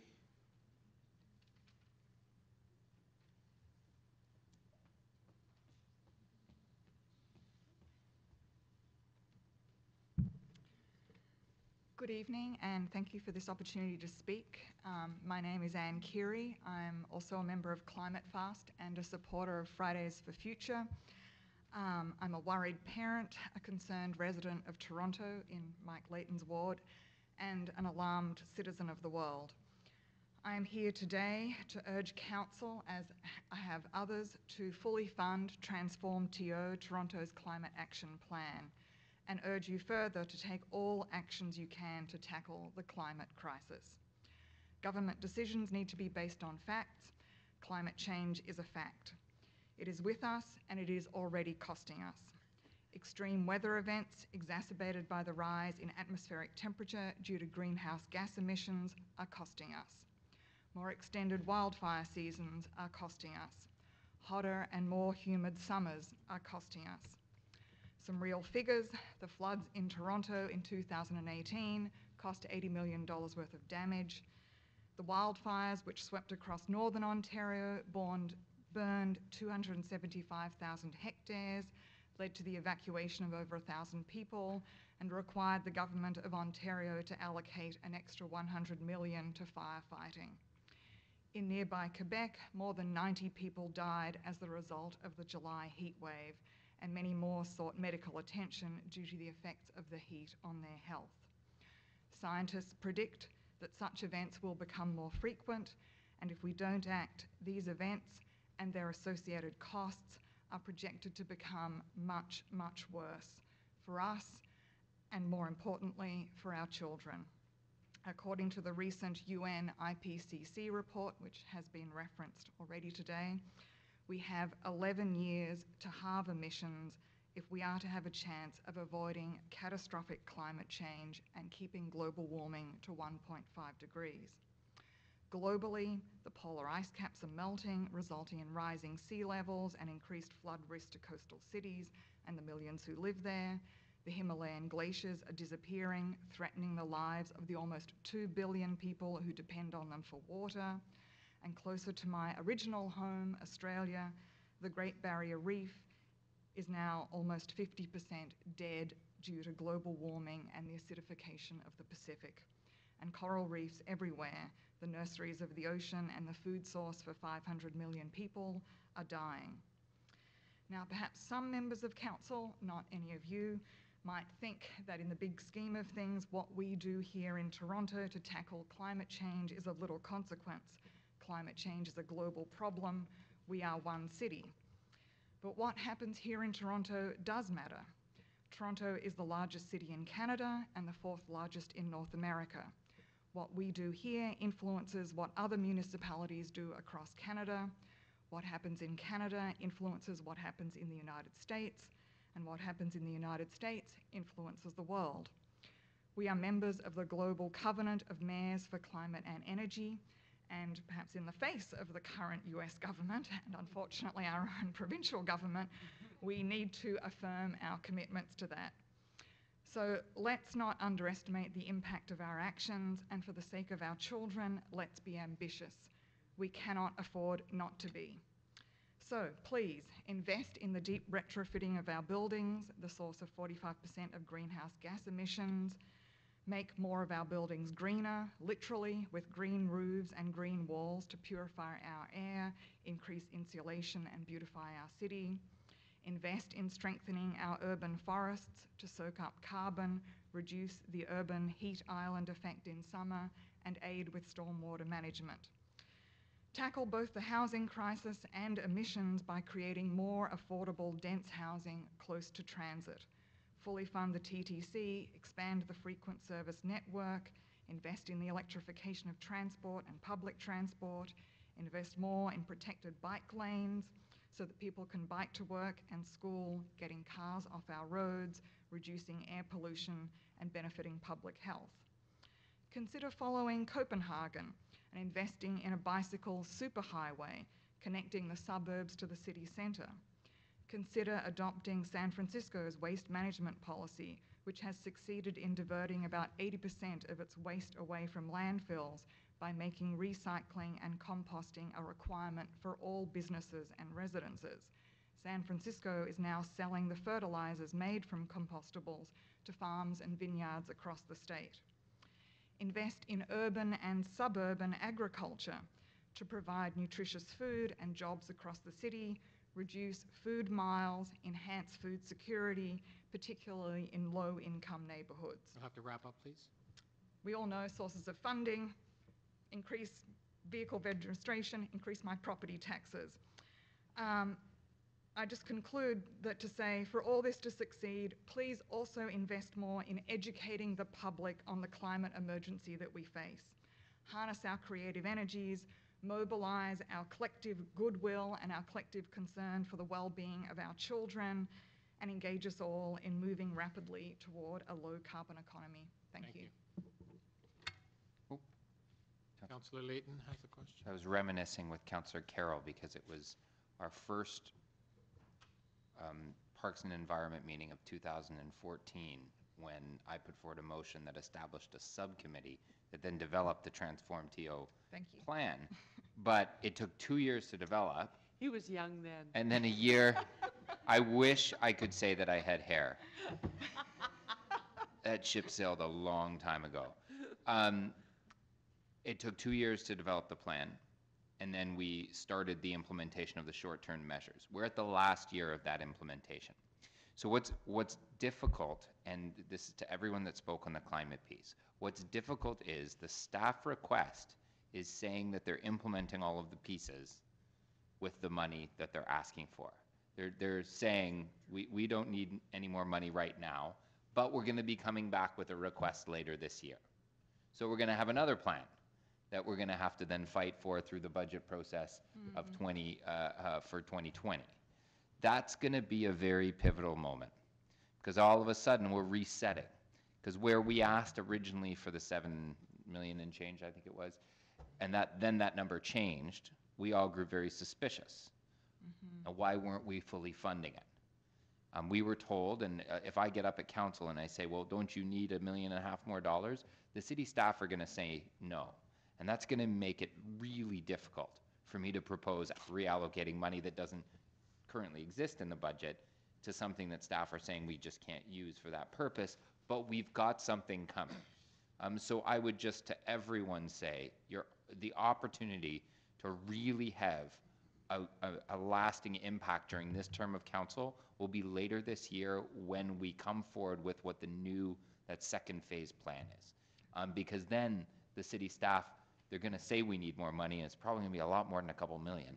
I suspect it'll be more in the tens of millions. And then if we're going to expend some political capital, if you're going to get like groups that you're a part of engaged and active on doing some real advocacy, that's our moment. And then it's every year after that at the budget saying, why aren't you coming in for the rest of this money, because it needs to get spent.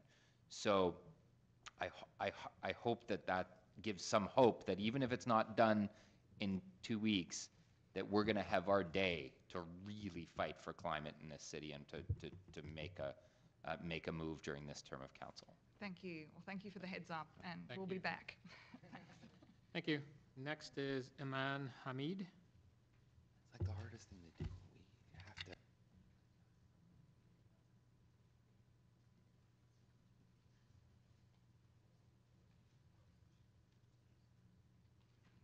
Good evening. I'm from the Seniors Forum of the city. I live in this area and I represent this ward on the forum.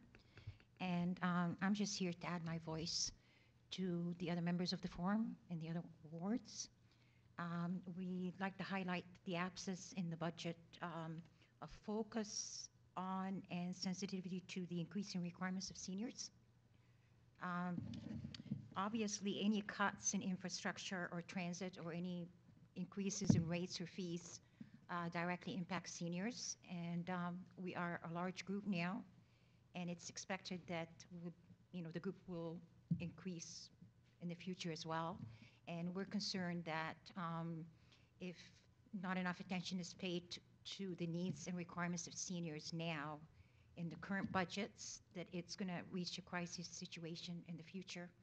And, what could be perhaps remedied now at a decreased cost might end up being a crisis situation where you need a large amount of money to remedy something that could have perhaps been addressed at a lower cost earlier.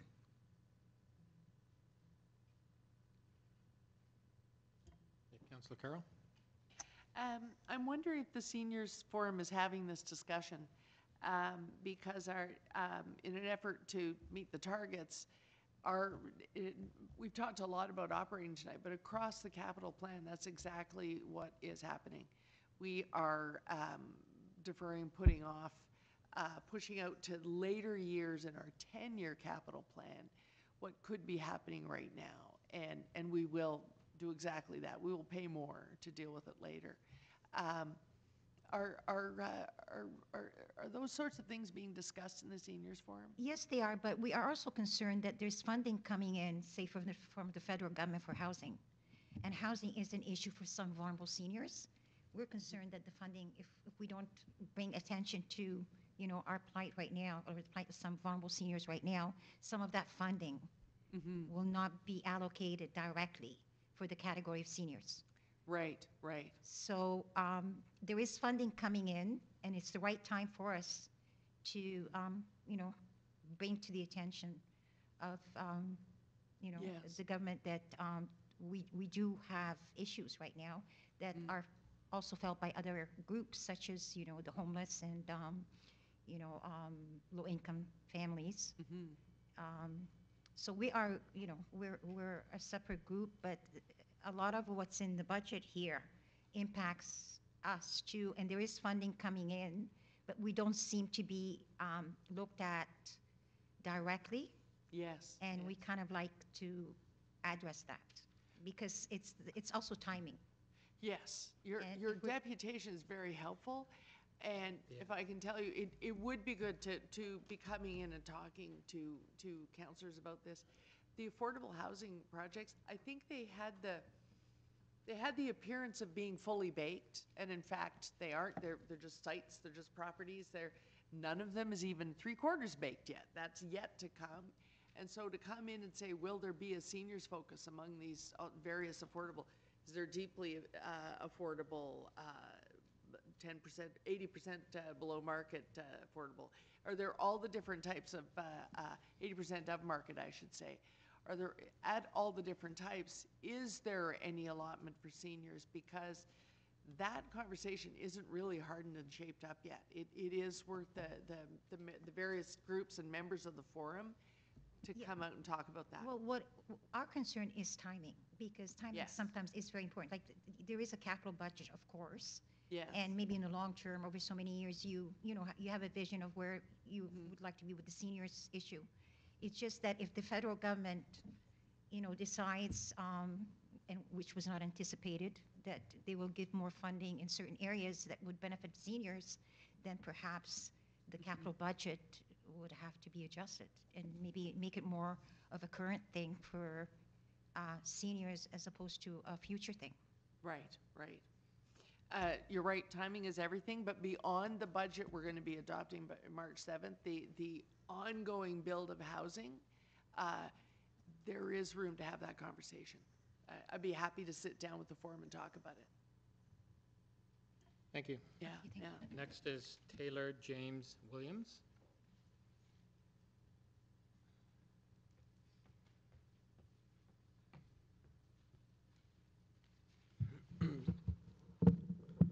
Sorry, just give me 1 second. I just want to take off my moose knuckle jacket. Sorry, it's kind of hot. Just so you guys know a little bit about me, my name is Taylor James Williams. I was born and raised in Scarborough, Toronto, Ontario, Canada. I left the hood and went to Western University, and I was educated by the societal white elites, so I could associate myself and acquaint myself with the societal white elites of tomorrow, which is now today. 5 years ago, I came back from university, and I didn't go work at the bank like my Ivy graduate roommates. I didn't want to go get no garbage job building somebody else's dream.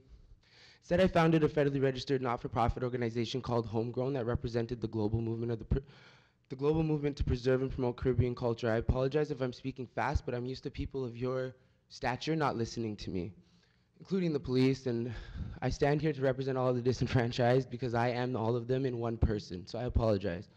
But I'm angry and broken by the system, but this isn't about me. So, like I said, I was educated by people like Nancy Hutton of Hydro London, who gets paid $150,000 a year to do public speaking, so I'm qualified to speak to you guys today. Next, I'm here as a cultural delegate of the Caribbean diaspora. I have signatures of endorsements of all the consulate generals of the Caribbean nations. Furthermore, signatures of endorsements from people like Louis Saldana. Because of him, the Canadian government gets $40 million in taxes every year after the carnival season. You guys, well, sorry, the Ontario government sees about maybe 40 million. I don't know how much you guys get out of that, but I know we, the mass people, the people that build the costumes for your elaborate display of the parade, we get less than $400,000, and that money is used by people that are mismanaging our funds, and these funds are being disproportionately distributed, as I've clearly highlighted. Now, because I'm a key stakeholder in this parade, and sorry, I know that there's a lot of funding that goes to cultural endeavors and stuff, but there's studies that have been done. I don't have them with me because I rushed out of my house. There's studies that have been done that actually indicate that all of the programs that you guys put funding to, i.e. these arts things that are access to the arts and stuff, all of their engagement goes down even with an increased funding. But you know what the difference between us as the carnival arts industry and everybody else here? We're not just asking for you guys to help us manage our stuff better. We're giving you guys money to do it, but it's not coming back to us. There's no reason that I should be living in indentured servitude because I chose to pursue my cultural endeavors and hone my crafts of mass, which is a multi-billion-dollar industry that has been reappropriated across the globe. If you take in Victoria's Secret, if you take in Pride even, our parade started as an emancipation from slavery. Now, you guys are asking these young people, well, how do you guys plan to fix this? How do you guys... I'm only 10% problem-oriented. I am 90% solution-oriented. By the way, I was trained professionally by the people that work with Canadian Tire, the third largest retailer in Canada, to drive new customer acquisition. I was an assistant manager for those people that actually harass you guys for credit cards, okay? So just so you know, the systems and stuff work. So, a program that I've actually come across to help implement change and affect change, because when I left university at Western, my professors told me, we're giving you guys a negative education. We're teaching you guys what's wrong with the world and how to change it, but when you guys graduate, everybody's gonna think you're crazy. Let me tell you, I walked into the Crown's office at Scarborough Court because I'm on fraudulent charges by my sister who's a drug addict, and nobody can help her because her child is not in immediate danger because my parents love her. So she has me on fraudulent charges, and I'm on welfare trying to find a place to live, but because they only give $800 a month, nowhere I can live, nowhere within those means, and the people that do let me live there, who are not big business minded, are in the way, getting in the way of what I do, and they aid and abet in my breach by antagonizing me and provoking me not to keep the peace. The system is failing me. I have applied to housing, and they don't want to put me in, they don't want to put me as a priority. My welfare worker knows that this is a joke, and there's no reason that someone of my stature, because I am you guys, there's no reason that I should be put in indentured servitude. So anyways, how do we fix the problem? I've actually come across a group of young Caribbean matriarch of the diaspora. So these are all women of the diaspora. These are places where slaves have actually been sent to illegally. So really quickly and briefly about this organization. Sorry, I'm all over the place, and I know how you guys rush people, and I'm looking at the time, and I only have 50 seconds before Mr. Chairman cuts me off. So, that being said, this group that I've come across is called Island Crashers Mass Band. A mass band is a group that actually puts the costume masqueraders into the parade for you guys to enjoy. So Island Crashers Mass Band is a globally revered mass band. They sent me their business plan in confidence, so excuse me, I'm just sharing on their behalf because I believe that this is a solution that you guys might want to look into and how to engage in that conversation with the Caribbean diaspora, because these people, like I said, put money in everybody's pocket. So they represent the global movement. They actually took my wording. It's actually really good. That shows that I'm a PR professional. My key messaging is getting spread. To preserve and promote Caribbean culture, they say, as the functioning entity that facilitates the professional growth of their team of cultural delegates. What's a cultural delegate, you might ask? These are people of Caribbean descent interested in or motivated by Caribbean culture by facilitating the strategic creation, implementation, and maintenance of their very own sustainable corporate identity. Now, you guys might recall that back in post-World War II, pre-1975, the market economy was not actually run by how the market's doing is actually run by social implications, and there was a group set in place by the UN to actually manage these, these endeavors to ensure that the social implications came above all of the economic driven forces or factors that companies or big conglomerates alike. And so anyways, my point is that you have an opportunity here to work with an organization of young professionals that are qualified not only in the cultural business of mass, but professionally trained, and they're all young women who stand to represent the bridging of socioeconomic disconnects that exist between the Caribbean diaspora and all entities in Canada and the global population, including corporate Canada, including the LGBTQ community. Thank you, Taylor. Oh, I'm sorry, Mr. Chairman, if I made you feel uncomfortable, but thank you. I assure that this is passion and it is not ignorance or anger. Thank you for hearing me. Any questions? I would expect that you guys have questions because you're not, I'm assured that you are not well-rounded in the cultural business of mass, and if you are, I'm willing to engage in that conversation. Can I have questions, please? Appreciate your. Oh, thank you. And this is the exact response I was expecting. Thank you. Next is it's Omo from the Community Youth Advocate.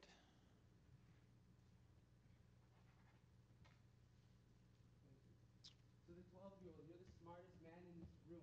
Don't forget that. Okay. Good evening, members of the Budget Committee and speakers for tonight. If I speak under authority, I respectfully have no voice. I will be using the time today inside of the North York Civic Center as a space of accountability and as the first stage of official open door engagement. Okay, so first I would like to thank the many women who have shared their stories while taking shelter within the City of Toronto. A special thank you to the Indigenous Legal Clinic for opening their arms and their accessible human resources where we can now justly identify that they are not the problem. All right? Okay, so let's begin. Hopefully I can do this within 5 minutes. I will speak extra fast so that we can get through this in accordance with the time frame. All right, 11 days from today, February 22nd, marks the Human Trafficking Awareness Day in the year 2019.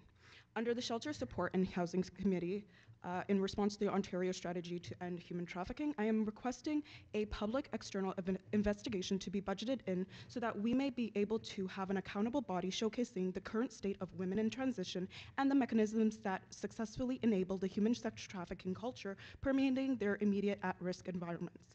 The goal is to ensure that the City Council is aware that to this date, February 11, 2019, many solutions have been proposed by community during community meetings only to be left ignored, silenced, and or refused by shelter staff.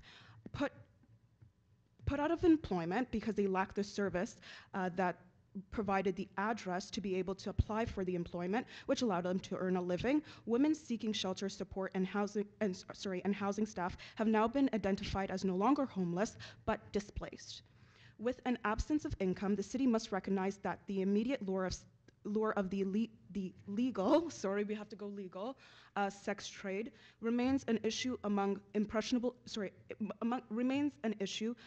impressionable youth and abused women, and they must take into account that without income, abode, or access to academically inclined fair usage systems, that the mentality displaced now becomes a target to the system looking to lure women into the sex trade both on and offline. Ads for precarious work specifically target vulnerable youth groups within this population who continue to debate over the rights to residency while in unsafe encampment. It is requested that under the Anti-Human Trafficking Initiative, Ontario Strategy to End Human Trafficking, that the following suggestions be acknowledged by the city as currently non-existent and therefore are inaccessible. It is my hopes that through this deputation that the following resources be funded through the budget and be supported and implemented through policy. Speaking to the safekeeping of Canadians, priority for women in transition. So here's the first solution. Creating a protected person's priority beds policy.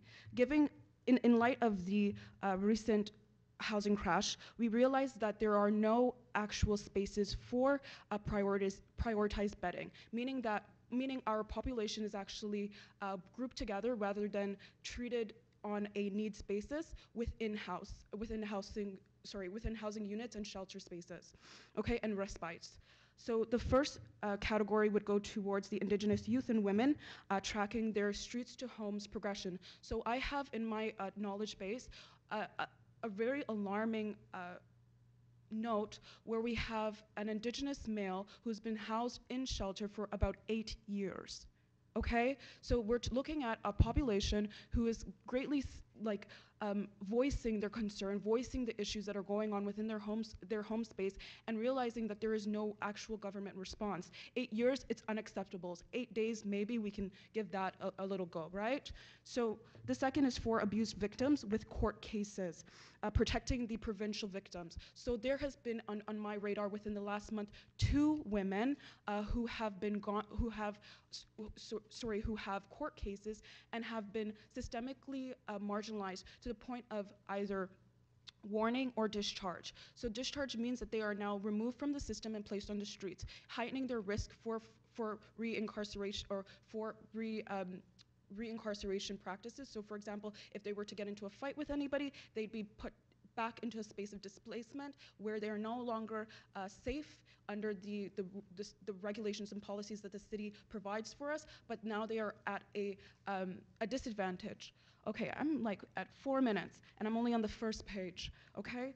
So the second would be, so I'm gonna move down to the second. You have about 30 seconds. Yeah, I'm gonna move down quickly, and hopefully you guys can make a meeting with me so I can go through this step by step in a follow-up meeting, all right?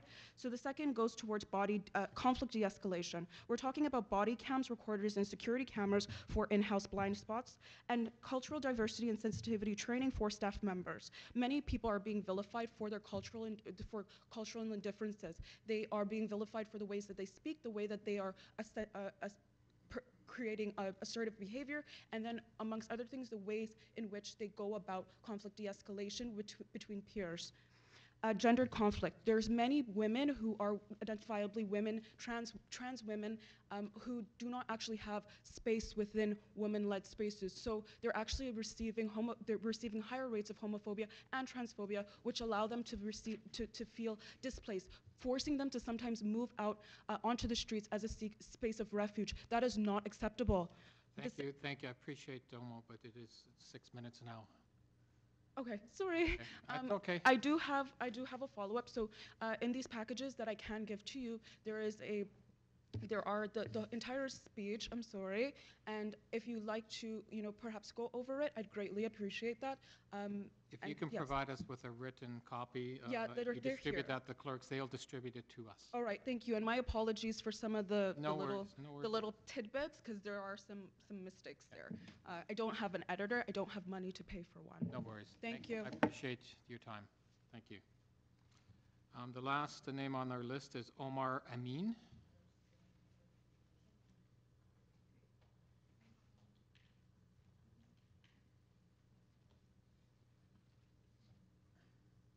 You'll have 5 minutes, Omar. Okay, thank you. Hello, my name is Omar Amin, and I am a member of the Equity and Employment Working Group at the Toronto Youth Cabinet, and I'm also a high school student attending Lamoureux Collegiate Institute. Sorry. So, since its inception in 2001, the Kids at Computers Scholarship Program has delivered more than 18,000 computers with printers and internet access to more than 45,000 children. In an age where the overwhelming majority of schoolwork and education is done online, those students without computer access suffer greatly. Studies have shown that those kids without access in their homes perform on average 5 percentage points worse than their peers in math and 6 percentage points lower than their peers in English. As a current high school student, I can't remember the last time I did a single assignment that didn't require the internet or some sort of computer access. So whether I'm using it for Google Documents, whether I'm communicating with my teachers, or using it to perform research, one thing remains constant, and I cannot stress this enough. A lack of access to computers or internet is an academic death sentence, plain and simple. Even the government agrees. In 2016, the Canadian Radio, Television, and Telecommunications Commission declared internet access a basic telecommunications service. The CRTC also estimates that 18% of all Canadian households don't have access to this basic level of internet access. And this number is approximately 18.5% in Toronto alone. So why is it then that a program specifically designed to alleviate these ailments will no longer be part of the budget in 2021? The removal of the Kids at Computers scholarship program will lead to those students who would have once benefited from it stranded. It is imperative that Council decides on an action plan to fund the program. 45,000 children have been affected by this program in its 17-year tenure, averaging to just under 3,000 kids a year. That means that for every year after the program is cut, another 3,000 kids will be missing out on the opportunity to receive computer and internet access. They'll be missing out on an adequate education. The city has tools at its disposal that it could use to generate the necessary funds. It just is not using them all. I propose the use of one of the revenue tools that the city has the authority to implement under the City of Toronto Act. The City of Toronto Revenue Options Study conducted by the KPMG outlines various tools that the city can use to fund programs like these. Some of these taxes won't take a long time to implement, ranging between 6 months up to a year, which isn't very long in the grand scheme of things, seeing as how we have almost 2.5 years before the program is fully defunded. The implementation of these taxes could generate considerable funds, some of which could be dedicated to positive programs like the Kids at Computers scholarship program. Just a small percentage of this would be enough to fund the program for years to come, which currently only operates on a budget of $14 million a year. Alternatively, since the program's funds aren't depleting until 2021, one approach could be to include the expected annual amount into the base budget for future years. This way, the program could be funded continuously for the benefit of Toronto's most disadvantaged youth. It truly saddens me to see that such a high positive impact program is at risk of being cut, an outcome which is completely preventable. The youth of this city are its future, and it is of utmost importance that we invest in them, and by extension, the City of Toronto.